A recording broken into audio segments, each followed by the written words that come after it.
Bonjour mes amis, mes belles âmes phénix dans ce parcours flamme jumelle, heureuse de vous retrouver pour une nouvelle vidéo où aujourd'hui on parle de pourquoi ce parcours est-il aussi difficile, aussi souffrant. On a vraiment l'impression que c'est le moment de notre vie le plus exigeant sur le plan émotionnel, mental, peut-être même physique, spirituel, que notre vie part en éclats, qu'on n'avait jamais ressenti ce genre de choses avant. En plus, on se sent un peu coupé du monde. On a l'impression qu'on va jamais y arriver. On a l'impression que cette réunion, c'est quelque chose d'impossible. En fait, au final, on a la sensation que l'autre est tout le temps là, dans nos pensées, dans l'énergie, voire même qu'on ressent sa présence à nos côtés. On a une sensation qu'on sent d'être empêtré là-dedans, voilà, qu'on n'arrivera jamais à s'en dépêtrer, vous voyez, ce truc qui nous colle à la peau, sans aucune certitude de réussite, c'est-à-dire d'arriver au bout de ce parcours. Vous voyez, ce qui est difficile, c'est cet inconnu tout le long. Là où un couple normal, on se rencontre, ça match, on avance, on se met ensemble, alors oui, on ne sait pas ce que l'avenir nous réserve, mais on construit ensemble. Là, on n'arrive pas à construire alors même qu'on sent qu'on n'a jamais autant aimé quelqu'un. Et on n'arrive pas à construire. On accepte l'autre tel qu'il est et pourtant, on est en train de se repousser, de s'attirer, ça revient, ça repart, on boucle là-dedans, on se remet en question constamment, on n'y arrive pas. Et on se demande, mais pourquoi? Et ouais, et cette difficulté-là, elle a une explication, que je vais vous expliquer pourquoi c'est aussi difficile, mais elle a aussi une raison d'être, en fait. Et ça, je vous en parle à la fin de la vidéo. Pourquoi, en fait, c'est aussi difficile et qu'est-ce qu'on a à y gagner là-dedans. Déjà, ce qu'il faut comprendre, c'est que ce parcours flamme jumelle, c'est pas juste une relation amoureuse. C'est un vrai parcours initiatique profond d'éveil à la spiritualité, mais surtout d'éveil à soi, de retour à soi, de se retrouver soi. Et donc, si on ne passe pas par ce retour à soi, d'aller rencontrer l'amour de soi, s'accepter soi en priorité, on ne peut pas aller avec l'autre. Donc ça, c'est déjà une première difficulté, c'est d'accepter qu'on va devoir faire ce retour à soi et ensuite de faire ce retour à soi. Et de le faire réellement, pas ah, mais je prends soin de moi, je suis retournée un petit peu au sport et je fais de la méditation tous les matins. Non, ça, c'est pas se rencontrer en profondeur et à travers tout ce qu'on ne veut pas voir de soi. Mais c'est déjà un début. On fait comme on peut, une étape à la fois. Donc, dans la première partie de cette vidéo, je vais vous parler un petit peu de ces épreuves qui rendent le parcours aussi difficile, pour que vous arriviez un peu à mettre des mots, à vous situer dans cette souffrance que vous vivez. Déjà, il y a le fait que cette connexion, que ce lien, est trop intense, quelque part, pour être compris par le mental. Et la difficulté, c'est que, en particulier pour les chasers, c'est-à-dire les yang, c'est qu'on veut tout comprendre. Donc, on essaye d'expliquer rationnellement un lien qui n'est pas explicable. Un lien qui est en fait un contrat, on va dire tripartite, c'est-à-dire entre nos deux âmes et la source. Donc, déjà, on part sur les liens d'âme, c'est peut-être des choses que, avant cette rencontre, vous n'aviez jamais entendu parler. Ensuite, on parle de l'impact de la source, de l'univers, vous voyez, du plan divin, on pourrait dire, là-dedans, avec une espèce de contrat, avec le fait que la source, elle nous impacte, avec, je veux dire, le mental rationnel qui n'a jamais été éveillé, il est perdu là-dedans, donc il cherche des explications, il veut tout comprendre, et ça nous sort du lien, quelque part, du sacré de ce lien, parce qu'on veut absolument lui donner un sens dans la matière, dans le monde matériel, alors que ce lien est dans le monde spirituel. Donc déjà, ça s'oppose et ça commence à devenir compliqué. Cette connexion, elle est aussi tellement intense qu'elle va nous donner une impression, une sensation d'être carrément dépossédé de soi. Parce qu'on se sent totalement envahi par l'autre, par l'énergie de l'autre, par des pensées de l'autre, par des émotions liées à l'autre. Moi, je me souviens en début de parcours, et pourtant, à ce moment-là, si vous avez suivi un peu mon histoire, moi, à ce moment-là, je sors de... Alors, j'ai commencé en 2018, 19, 20, 21, 22... Je sors de 5 ans de formation avec l'école Écoute ton corps. Je suis thérapeute, je suis formée aussi en communication non violente, donc j'ai bossé sur mes émotions, mes trucs, mes machins. Enfin, j'ai du bagage, j'ai des outils. Et malgré ça, en début de parcours avec mon autre, j'ai l'impression d'être dans une tempête émotionnelle à chaque fois qu'il fait un truc, qu'il dit un truc, il est là, il n'est pas là, il dit qu'il va venir, il ne vient pas. Et pourtant, je comprends ce qu'il fait, ce qu'il vit. Mais à l'intérieur de moi, c'est une tornade, c'est une tempête, c'est un tsunami. Enfin, vous voyez, et donc on se sent totalement dépossédé parce que c'est... J'ai le mot trop qui me vient, c'est disproportionné. C'est encore plus que trop, vous voyez. C'est disproportionné et donc les gens autour de nous ne comprennent pas. Vous ne pouvez même pas expliquer, c'est-à-dire l'état dans lequel vous êtes. Et donc ça commence à vous couper un petit peu, vous êtes dépossédé de soi, ça vous coupe de... Mais jamais j'ai réagi comme ça avant. Mais c'est pas moi ça, mais je me reconnais pas. Vous voyez, c'est ce genre de réflexion-là qui vont vous arriver où vous sentez que vous perdez pied. Et donc, vous arrivez dans une lutte entre votre cœur, vos émotions, de ce que vous vivez à l'intérieur, c'est-à-dire d'un seul coup, votre intérieur essaye de vous parler, et votre mental qui, lui, va résister, va essayer de comprendre, d'analyser, de chercher, mais pourquoi, mais d'où ça vient, et donc va commencer à chercher des réponses dans les vidéos FJ, bien entendu, pourquoi pas dans les tirages de cartes, les médiums, pour essayer de trouver des explications à ce qui n'est pas explicable.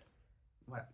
Donc ça, c'est le premier point, c'est cette connexion qui est trop intense et qui nous perturbe au niveau du mental et de notre connexion un peu à nous. Le deuxième point, c'est l'effet miroir. C'est ce face-à-face où on s'éveille nos blessures. On éveille l'un à l'autre tous nos blocages, tous nos schémas qu'on pourrait dire toxiques, nos schémas dysfonctionnels, nos peurs et donc nos blessures. C'est comme si l'autre nous disait ce qu'on ne veut pas entendre. C'est-à-dire que l'autre va nous dire quelque chose sur nous, on va lui en vouloir de l'avoir dit, mais en fait, il nous dit exactement ce qu'on se dit à l'intérieur et qu'on ne veut pas voir. Moi, je me souviens d'une fois, alors c'est quelque chose que j'ai dit à mon autre, parce qu'il m'a dit aussi des choses, mais voilà, ce truc-là, c'était... il n'arrivait pas à se reprendre en main, on n'était pas encore en retrouvailles, c'était dans la première partie du parcours. Et je lui dis, c'est ça l'exemple que tu veux être pour ton fils. Et ça a été, je sais qu'au moment où je l'ai dit, je savais que c'était violent. Et en même temps, j'étais poussée à le dire. Et ça, donc ça lui a mis une claque. Il est allé faire de la grotte après, normal. Et quand il est revenu, il m'a dit merci. Merci parce que j'arrête pas de me le dire, j'arrête pas de te le dire, que je veux être un exemple pour mon fils, parce que si j'ai dit ça, c'est parce que ça venait du fait qu'il voulait être un exemple pour son fils. Et malgré ça, je refusais de voir qui je suis, là où j'en étais dans ma vie, et que ce n'est pas l'exemple que je veux donner. Et il m'a dit merci, tu m'as débloqué un truc en me le disant, mais c'était dur à entendre. Vous voyez ? Donc on se révèle les choses. C'est comme si ce miroir, c'est vraiment une confrontation un peu brutale avec soi-même. On prend conscience d'un coup de tout ce qu'on a trop longtemps accepté, tout ce qu'on a refoulé, tout ce qu'on a pu éviter. Le chaser, souvent, il voit là où il a trop donné, trop dit oui, trop fait par peur de ne pas être aimé, par culpabilité, par il faut, vous voyez, un peu conditionné comme ça. Il voit à quel point il a été trop gentil, comment il s'est fait avoir. Et maintenant, il ne veut plus se faire avoir. Et le runner, lui, va être confronté à tout ce qu'il met sous le tapis. Le pro du déni. Non, non, ça n'existe pas. Pour éviter la souffrance, il essaye de cacher tout ça. J'ai fait avec mon chéri. Il commence à participer à des vidéos. On les met sur TikTok pour le moment, on ne les met pas encore sur YouTube. Voilà, c'est comme ça. Donc il faut me rejoindre sur TikTok si vous voulez les voir. Et dans une des dernières où il parle de ce qu'il a vécu un peu à la reconnexion et ce que ça a entraîné derrière, il le dit lui-même, je l'ai laissé vraiment utiliser un peu ces mots, il le dit lui-même que ça l'a obligé à regarder en face tout ce qu'il essayait de ne pas voir de sa vie. Et que c'est quand il a commencé à aller le voir en face qu'il a pu s'en occuper. Donc vous voyez, cet effet miroir, c'est une voilà, confrontation brutale avec soi-même. Et cet effet miroir, c'est aussi et surtout une invitation à guérir ce qui a été enfoui depuis longtemps. Et donc c'est une mise à nu. C'est une prise de conscience que si on veut réussir ce parcours, et je remets réussir entre guillemets, c'est-à-dire aller au bout de ce parcours, on va être obligé d'aller se confronter à ce qui a été enfoui et à ce qui est souffrant à l'intérieur de nous. Et donc, ça, c'est difficile. C'est pour ça que ce parcours, il est difficile, parce qu'on voit le chemin qu'on va devoir suivre si on veut y aller. Et on résiste. Et on résiste. Comment je sais qu'on résiste? Je le vois rien qu'en parlant avec vous, quand on fait des échanges. Et quand je vous demande, que vous me dites « Ah, mais je travaille sur mes blessures et mes trucs », je dis « Bien, tu fais quoi ?» Eh bien, « Ah, ben, je fais de la méditation et j'écoute des vidéos sur YouTube. » Mais ça, mes chers amis, c'est pas du travail. C'est votre ego qui vous fait croire que vous travaillez. Mais si vous voulez vraiment travailler, c'est à un autre niveau. Ça va vous demander plus d'investissement. Ça va vous demander un investissement financier aussi. De vous acheter des formations, de suivre des techniques, de suivre des formations peut-être avec moi, peut-être en présentiel avec d'autres personnes, de faire des consultations avec peut-être différents praticiens, certains peut-être sur le plan énergétique, mais beaucoup aussi sur le plan du travail mental, et pas forcément des psys, tout genre de thérapeutes. Et voilà, le chemin pour aller dans cette guérison, c'est pas juste attendre que le temps passe. Il y a vraiment quelque chose à aller rencontrer à l'intérieur. Et ça fait peur. On n'a pas envie de déterrer ce qu'on sait qui va nous faire mal. Et c'est pour ça aussi que le parcours, il est difficile, parce que on recule, on n'y va pas, et on est frustré de voir que notre parcours n'avance pas. Et on ne veut pas voir que c'est nous qui résistons à vraiment aller faire ce qu'il y a à faire. Et surtout, donc là je m'adresse au premier cheminant, plutôt les chasers. Les chasers va être frustré de dire « Mais pourquoi c'est à moi de faire tout le boulot ?» Non, vous ne faites pas tout le boulot. C'est juste que le boulot va être différent. C'est quand même principalement le chaser qui va avoir besoin de formation, de travail avec des thérapeutes, ce genre de choses, parce qu'il a vraiment un besoin de travailler sur son plan mental. Là où le runner va faire lui aussi un travail, mais plus en vous imitant à vous de ce que vous allez lui donner un petit peu quelque part, plus par imitation, et il va avoir un travail dans son intériorité, c'est-à-dire grosso modo il a déjà toutes les réponses, c'est juste qu'il ne veut pas les voir. Et quand il va accepter de les voir, il va pouvoir évoluer, même si il va peut-être souvent en avoir besoin quand même. Là c'est vrai que je regarde le mien, et le mien il n'en a pas forcément besoin parce qu'il m'a moins. Et c'est vrai que moi, je lui mets les mots, je lui explique les choses, il écoute mes vidéos. Des fois, il est à côté, dans le pièce d'à côté, quand je suis en consultation, donc il entend les trucs. Grosso modo, il a sa séance de, sa séance de thérapie par procuration. Mais oui, il y a quand même beaucoup de runners qui vont aller consulter, qui vont aller faire des choses pour mieux se débloquer de leurs blessures de rejet. Mais le chaser va devoir faire tout ça en premier. Et ça, il y a une espèce de résistance de « mais pourquoi c'est moi qui fais tout et pas l'autre ?» Ça, il va falloir le dépasser. Pourquoi ce parcours est si difficile? Parce que les blessures profondes, les blessures rejet, abandon sont amplifiées. Alors, elles peuvent être cachées par les blessures de force, injustice, trahison, qu'il va falloir dégommer pour aller toucher à ces blessures de rejet et d'abandon. C'est-à-dire la peur de souffrir parce qu'on perd l'autre, elle est décuplée. Le chaser veut la réunion, veut l'union. Et il est persuadé que si l'autre arrête de fuir et qu'enfin il s'engage, tout va aller bien. Il se dit, mais le seul problème, c'est mon autre qui ne veut pas s'engager. Moi, j'ai pas de problème, grosso modo. Le seul problème, c'est l'autre qui ne veut pas s'engager. S'il s'engageait, s'il arrêtait de fuir, tout serait parfait, on serait déjà en réunion. Et donc, heureusement que l'autre fuit, parce que pendant ce temps, le chaser, s'il n'attend que ça après l'autre, il n'est pas en train de s'occuper de sa guérison. Il n'est pas en train de voir tout ce qu'il a à libérer et tout ce qu'il a à transformer à l'intérieur de lui pour réussir cette union. Il pense juste que c'est le problème parce que l'autre fuit. Donc, c'est pour ça que l'autre fuit, pour l'obliger à aller se rencontrer. Et le runner, lui, il veut se protéger, donc il fuit parce qu'il est terrorisé à l'idée de s'engager et que ça ne fonctionne pas et qu'on le fasse souffrir. Donc, on ne s'engage pas. Comme ça, on ne souffre pas. Le runner est davantage conscient du mal qu'il peut faire à l'autre. Et donc, il fuit aussi pour ne pas faire souffrir l'autre et il le fait souffrir.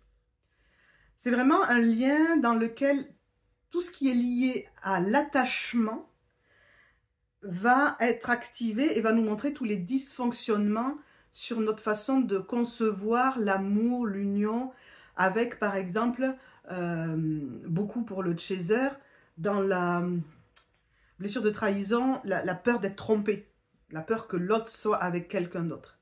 Et cette peur-là, si elle est vraiment très forte, ben c'est ce qui va arriver, parce qu'on va devoir se confronter à nos peurs. Pourquoi le parcours flamme jumelle est-il si difficile? Il y a aussi ces histoires de séparation, et en particulier la grande séparation. C'est une étape qui est obligatoire et qui est souvent incomprise. C'est une étape qui fait partie intégrante du parcours. Cette séparation doit avoir lieu, parce que c'est le moment où le premier cheminant revient vraiment à lui, et où le second est enfin un peu libéré de la pression du premier qui le veut, donc cette pression-là, mais aussi libéré de la pression par la source de devoir essayer d'éveiller son autre. Donc il est libéré de toute la pression et il va enfin pouvoir tourner le regard vers lui et potentiellement vivre son éveil. Le problème, c'est que en tant que chaser, on a beau savoir que cette séparation est inévitable, on y résiste. Et quand elle arrive, au lieu de la prendre comme une opportunité de travailler sur soi, de laisser l'autre faire son chemin, on le prend comme une sanction et on dit, puisque c'est comme ça, bon, j'en veux plus, je veux plus de ce lien, c'est fini, comment on fait pour couper? Alors que c'est le moment, c'est le mi-parcours, vous voyez. Donc ça devient difficile parce qu'il y a toujours cette résistance. C'est-à-dire, les gens auront beau écouter mes vidéos où je vous explique le parcours en 2 étapes, qu'il y a d'abord il y a l'un, après il y a ce moment où le chaser doit revenir à lui, qui va avancer pour lui, potentiellement dans sa mission de vie, ce genre de choses, et que par un instant, l'autre va faire son travail sur lui pour se retrouver. Mais quand ils arrivent à la séparation, ah non, ça y est, on est séparés, c'est fini, je ne veux plus jamais en entendre parler. Ah non, c'est bon, c'est fini. Non, mais c'est bon. Et puis là, je suis dans ma complétude, je m'en fous de lui. Je pense qu'il y a une erreur dans beaucoup de chaînes flammes jumelles, qui est de dire qu'à la séparation, on doit arriver à ne plus avoir envie d'être avec l'autre. Ça, pour moi, je pense que c'est une erreur. C'est-à-dire que c'est des flammes jumelles, ces personnes qui colportent ça dans leur chaîne, alors soit qui ont repris bêtement ce qu'elles ont entendu ailleurs, soit qui, comme elles n'arrivent pas à créer le retour de l'autre, à être dans les retrouvailles, pour se rassurer, disent que on ne veut plus l'autre. Vous voyez, c'est comme si c'était des flammes jumelles frustrées qui disent aux autres, non mais c'est normal, on n'en veut plus, et c'est comme ça qu'on va être bien, notre complétude, c'est quand on ne veut plus l'autre. Je ne suis pas d'accord avec ça. Je ne suis pas d'accord avec ça. Le but n'est pas d'attendre l'autre bêtement, mais ce lien vous donne envie d'être aux côtés de l'autre. Vous donne envie de son retour. Moi, ça m'a donné envie d'avancer pour le tirer vers moi, pour lui dire, regarde, j'avance et je serai là quand tu seras prêt. Sans être dans le désespoir de son absence, vous voyez. Bon, je reparlerai peut-être de ça, Mais je pense qu'il y a aussi un truc difficile, c'est qu'il y a des fausses croyances véhiculées depuis longtemps, parce qu'il y avait beaucoup de parcours longs qui justement n'arrivaient pas à se retrouver. Donc, ouais, je pense qu'il y a eu des croyances qui ont commencé à être véhiculées pour conforter les gens qui n'arrivaient pas à faire des retrouvailles. Et de ceux-là qui aujourd'hui abîment un peu le message, quoi. On en reparlera peut-être. Vous pouvez me laisser des commentaires ou venir m'en parler en MP. Voilà. Je pense que c'est un sujet intéressant. Oui, je finis la parenthèse avec ça. Oui, si vous aussi, vous avez vu des phrases qui sonnent faux à vos oreilles, peut-être venez me les dire en MP, vous savez, sur Facebook. Là, vous pouvez venir me parler sur Facebook ou sur TikTok. Me dire, moi, j'ai vu cette phrase-là et elle sonne pas bien. Vous voyez, ça pourrait être intéressant que je fasse une vidéo sur ces phrases. Et comme je vais pas trop sur les autres chaînes, parce que justement, je veux pas entendre des choses qui me font grincer, puis j'ai autre chose à faire, je veux bien que vous veniez me les amener. Voilà. Allez, hop, je clôt le truc. Donc voilà, donc cette séparation qui devrait juste être une étape devient le moment difficile de... comme si on était puni, comme si on n'en avait pas fait assez. Vous voyez, ça crée beaucoup de colère et tout, donc ça crée la difficulté du parcours.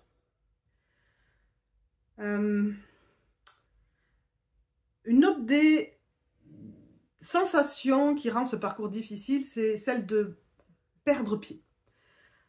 Entre les pensées obsessionnelles, les synchronicités, vous voyez des chiffres tout le temps, des plaques, des noms, des trucs, les émotions que vous vivez, à un moment donné, c'est trop, on se sent perdu, on ne sait plus.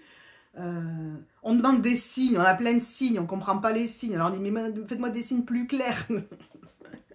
on veut tellement comprendre, avoir des preuves que on ne sait plus où on en est. Donc on perd pied.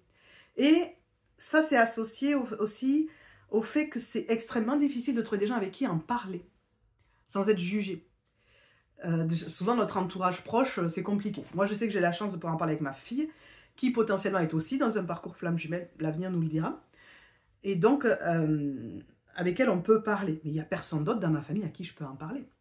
Donc, j'ai trouvé des copines FJ sur des groupes et tout ça. Et on s'est soutenus pendant voilà, les 2 ans où j'ai commencé ce parcours.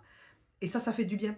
Donc, n'hésitez pas à trouver des copines. Alors moi, je ne peux pas être la copine de tout le monde. Hein, vous vous rendez bien compte que c'est quand même mon métier aussi.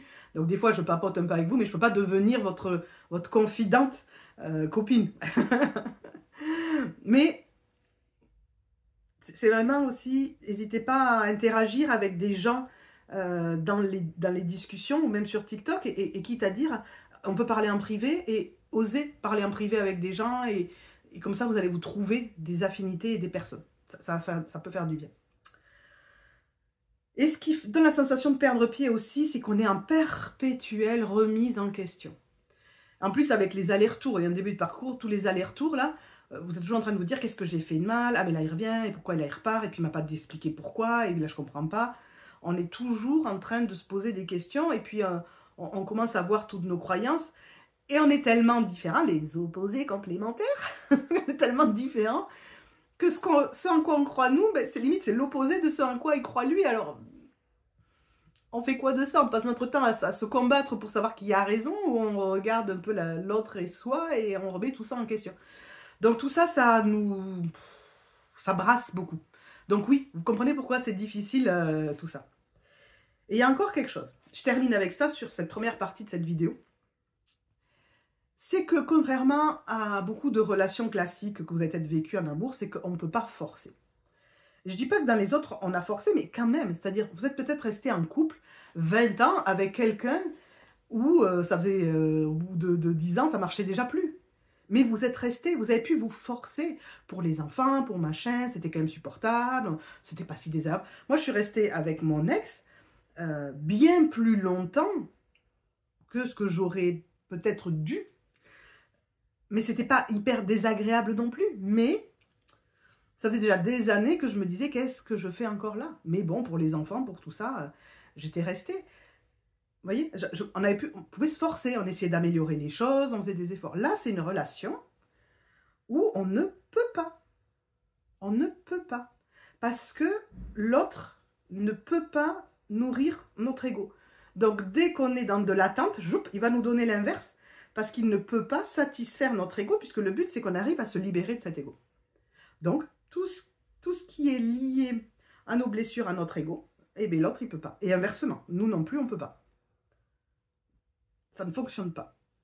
Et donc, c'est un parcours qui nous demande d'apprendre la foi, accepter qu'on ne maîtrise pas, accepter qu'il y a cette source dans le contrat qui décide de beaucoup de choses à notre place et de ce fameux timing qu'on ne maîtrise pas, on ne sait pas combien de temps il va falloir pour que l'autre s'éveille pour ce genre de truc.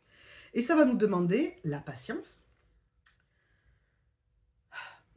qui pourrait être lié à l'espoir, vous voyez, de croire en ça, et le lâcher prise. Et le lâcher prise, c'est une des choses les plus difficiles pour le chaser, mais aussi, j'allais dire aussi pour le runner. Le runner, il lâche prise, mais parce qu'en fait, il essaye de s'en foutre de tout. Donc, c'est pas un vrai lâcher prise. Il est quand même, à plein d'endroits, il est accroché. Vous voyez, il a peur de faire autrement, en fait. Donc, voilà, le lâcher prise, c'est compliqué. Donc, tout ça entraîne toute cette souffrance. Et donc là, j'ai envie de vous dire, mais pourquoi toute cette souffrance? Mais parce que si vous n'étiez pas dans ce parcours où vous avez à la fois cet amour et cette souffrance, vous ne feriez pas tous les efforts que vous êtes prêts à faire pour vous et pour ce lien. On le fait, ce parcours, pour soi, mais qu'est-ce qui déclenche ce retour à soi? C'est cet amour pour l'autre et cette souffrance que ça nous fait vivre alors qu'on ne ressent que de l'amour pour l'autre. Pourquoi on souffre autant alors qu'on aime autant? Et c'est là qu'on prend conscience de toutes nos blessures et que peut-être il serait temps d'aller s'en occuper. S'il n'y avait pas de la souffrance, si vous êtes avec une âme sœur, que tout se passe bien, que tout fonctionne, vous n'avez pas de raison d'aller faire du travail. Si vous êtes avec une âme sœur de guérison, elle va vous aider dans le travail, peut-être vous apprendre des choses, elle va être peut-être plus évoluée que vous, et donc elle va vous tirer vers le haut, elle va vous enseigner. Mais si c'est une âme sœur vraiment tranquillou, quoi, vous n'allez pas faire tout le boulot de guérison de tout ça parce que c'est pas activant. C'est la souffrance qui nous donne envie de transformer ce qui ne va pas et ce qui est douloureux.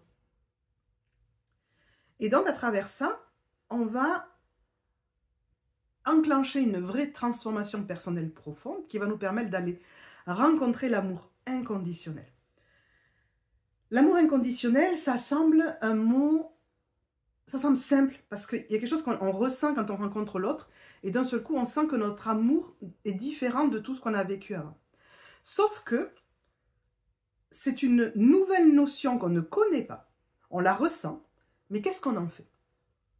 Et là, je fais une petite parenthèse pub, j'ai créé un atelier sur l'amour inconditionnel où le but c'est de vous expliquer clairement ce que c'est l'amour inconditionnel et la différence avec ce qu'on pourrait appeler donc l'amour conditionnel, celui qu'on a connu depuis tout le temps, c'est je t'aime si tu es comme ci, si tu fais ça, si tu te comportes comme ça, etc. Et surtout, ça va être comment vivre cet amour inconditionnel dans la matière, dans mon quotidien, à la fois envers moi-même et envers les autres. Ça, je vous ai fait un atelier. Ce qui est important pour moi, quand je vous parle de ça, c'est que vous compreniez que ce que je vous donne dans ces vidéos, je sais que ça vous aide énormément. Je sais, vous me le dites constamment. Je sais. Mais ce qu'il faut que vous compreniez, c'est que mon métier à moi, c'est vraiment thérapeute, mais formatrice. Moi, je suis une enseignante. Je suis de la famille d'âme des enseignantes. Donc, ce que je mets dans mes formations, dites-vous que là, mes vidéos YouTube, c'est la pointe de l'iceberg. Ce que je mets dans mes formations, c'est le reste de l'iceberg. C'est les outils. C'est ce que vous avez vraiment besoin de comprendre pour guérir. Là, ce que je vous mets dans la pointe de l'iceberg dans mes vidéos YouTube, c'est la compréhension qui nourrit votre mental et qui satisfait votre ego.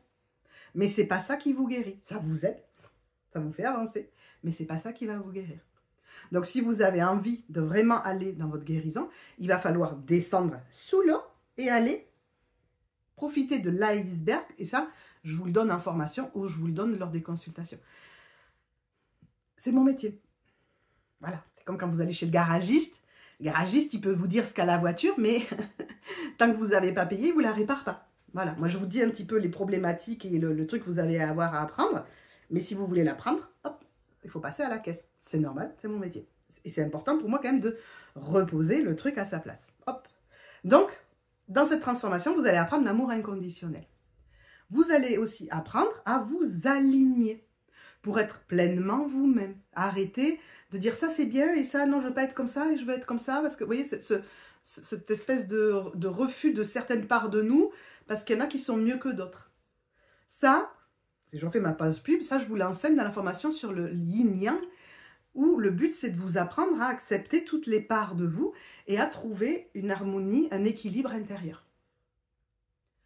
Et ensuite, dans cette transformation, vous allez aller rencontrer vos fameuses blessures et toutes les croyances limitantes qui vont avec pour vous libérer de l'emprise de l'ego. Et ça, reparenthèse, j'ai pas fait exprès en plus quand j'ai écrit mon truc, reparenthèse, c'est ma formation Chemin de guérison où justement on travaille sur les blessures. Mais en fait, tout est un travail sur les blessures, tout est lié. Parce que par exemple, dans la formation sur le yin-yang, je vous parle aussi des blessures. Tout est lié en fait. Mais on peut l'aborder de différentes façons. Donc vous voyez, ce travail d'apprentissage, cette transformation personnelle, c'est un apprentissage. J'ai dit le mot avant, mais en fait, c'est un apprentissage. C'est-à-dire que ce que là, vous devez bien comprendre, c'est que si c'était inné, vous le sauriez déjà et vous n'en seriez pas où vous êtes. Donc, pour sortir de là où vous êtes, vous allez devoir apprendre à faire autrement. Apprendre à déconstruire une façon de réagir liée à cet ego qui veut vous protéger pour réussir à faire autrement. Et ça, c'est pas inné, malheureusement. Il va falloir l'apprendre. Et il va falloir que quelqu'un vous l'enseigne. Et, je le répète, c'est pas dans les vidéos YouTube où vous aurez tous les outils et surtout tout le déroulé. Vous aurez des petits morceaux, mais vous n'aurez pas toute la construction solide qui va vous aider. Et ça, c'est important que vous le compreniez. Parce que juste regarder des vidéos YouTube, ça ne vous amènera pas là où vous voulez réellement aller. Ce parcours en vaut la peine parce qu'il va vous permettre de retrouver votre équilibre. Ça, c'est hyper important. Vous allez, dans ce cheminement et dans cette guérison, apprendre l'autonomie relationnelle et émotionnelle. Arrêtez d'être dans cette dépendance affective et réellement être autonome avec vous-même. Et donc, pour ça, vous allez vous libérer de plein de choses, de plein d'addictions. Moi, je me souviens qu'au début, alors, avant ma rencontre avec mon autre, j'étais pas une grande dépendante affective. Bon, après, j'étais en couple, donc j'avais pas trop de problèmes à ce niveau-là, mais j'avais des difficultés à être dans le silence. Donc, en fait, je travaillais à la maison. Et donc, dès que je me levais le matin, c'était la radio, plutôt sur des stations où les gens parlent, Bourdin, les grandes gueules, ça, voilà, ça débat, ça machin, ça, tout ça. Donc, ça m'activait bien. Ah oui, machin, comme ça. Après, je mettais facilement la télé des séries en fond, même si je ne les regardais pas vraiment. Vous voyez, il y avait toujours un peu du bruit, comme ça. Et quand j'ai commencé à avancer, peu à peu, j'ai tout éteint. Et aujourd'hui, je suis accro au silence, qui me permet de m'entendre, qui me permet de davantage m'écouter, qui me permet de ne pas laisser mes pensées partir dans tous les sens. Et le vide comme ça, mais waouh! Vous voyez, là, quand j'arrête de parler, je sens la paix. J'ai réussi à faire taire ce mental qui ruminait, qui était bruyant à l'intérieur de moi. Et ça fait un bien fou. Donc cette autonomie, vous voyez, ça peut passer par ce genre de changement-là. Trouver, vous voyez, quand tout le monde parle de complétude, moi j'aime pas trop ce nom, mais en même temps c'est cette idée d'être complet avec soi-même. C'est-à-dire, on arrête d'attendre après l'autre pour nous nourrir.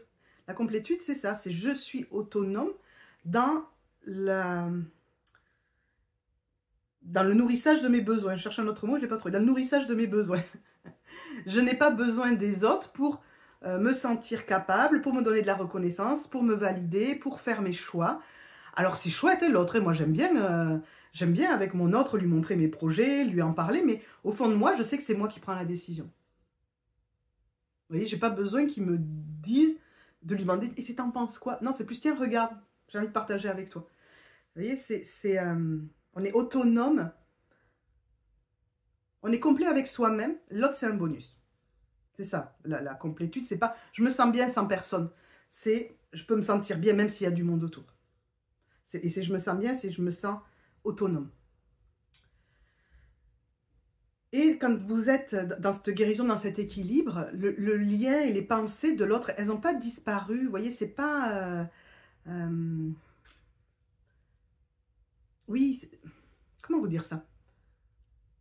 C'est ce qu'on parlait tout à l'heure, c'est-à-dire qu'il y a des chaînes qui disent « vous n'y pensez plus, vous n'avez plus envie ». Non, c'est juste que c'est plus doux. On sait qu'il est là, on sait qu'il est en train de vivre ce qu'il a à vivre, on s'occupe de nous, de ce qu'on vit. On est davantage en paix avec ça. On donne de l'amour. Vous voyez, il y a quelque chose qui se dégage de nous, qui est amour. On est sorti des colères, on est dans le pardon de tout, on est dans l'accueil de tout, et il y a cette paix qui se met en place. Ce qui va aider à faire que ce parcours soit moins difficile, c'est d'accepter que chaque parcours est différent. Parce qu'on est tous différents, parce qu'on n'a pas tous commencé au même moment, parce qu'on n'avait pas tous la même histoire, parce qu'on n'avait pas les mêmes bagages, parce qu'on n'est pas... Vous voyez, on est tous différents. Donc, on sort de la comparaison. Ne comparez pas vos parcours aux miens. Quand je retrouve mon autre, on est séparés tous les deux. Déjà, on n'a pas la difficulté du couple qu'on doit quitter. Moi, j'ai quitté le mien et lui, il acte aussi pour lui, en fait, la séparation parce qu'il n'arrivait pas à lâcher l'affaire. Lâcher prise. Et là, enfin, il l'avait lâché. Quand on se retrouve avec mon autre, moi, comme je vous disais, ça fait déjà 5 ans que je suis en formation et pas juste que je lis quelques livres et que j'écoute quelques podcasts. Non, non, je suis en formation. J'ai fait une formation de 1000 heures.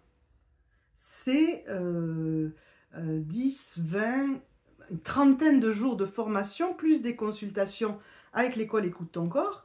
Et j'ai presque une trentaine de jours de formation en communication non violente, avec de la médiation, avec des choses comme ça, avec Après, on a fait des ateliers concrets, vous voyez, des mises en pratique. Donc, moi, j'ai ce bagage-là quand je retrouve mon autre. Donc, vous imaginez bien qu'avec ce bagage-là, c'est pas la même chose que si vous n'êtes pas du tout éveillé et que c'est au bout d'un moment de votre parcours que vous vous éveillez. On n'est déjà pas au même plan. Donc, c'est hyper important pour moi que vous ne vous compariez pas à moi, mais surtout que vous ne compariez pas votre parcours à ceux des autres, parce que c'est chacun qu'est-ce que vous allez avoir à vivre. Et ça vous appartient en propre. Comprendre que tout est parfait. Même quand vous ne comprenez pas, même quand vous ne savez pas pourquoi ça vous arrive, même quand c'est difficile, tout est parfait parce que tout ce qui vous arrive, c'est un enseignement, il y a quelque chose à en retirer. Alors peut-être que vous ne saurez pas le voir au début, mais ça s'apprend. Nous, on s'entraîne à essayer de voir qu'est-ce que la source essaye de nous dire et que des fois on galère à voir, mais on cherche, on se dit, mais là il y a un truc, là on est bloqué, il y a un truc, qu'est-ce qu'on ne voit pas, Et puis des fois on dit, bon allez, on arrête d'essayer de chercher, juste on vit le moment et puis ça va venir, et puis hop, des fois on a un déblocage juste après. Donc, ouais, acceptez ce qui vous arrive, quoi, sans résister toujours et sans chercher à tout comprendre. C'est vraiment avoir confiance et cette foi, avoir confiance que quelque part, ce chemin, c'est avant tout pour vous que vous le faites. Et que quelque part, ce chemin est pour l'autre, pour lui, et vous pour vous.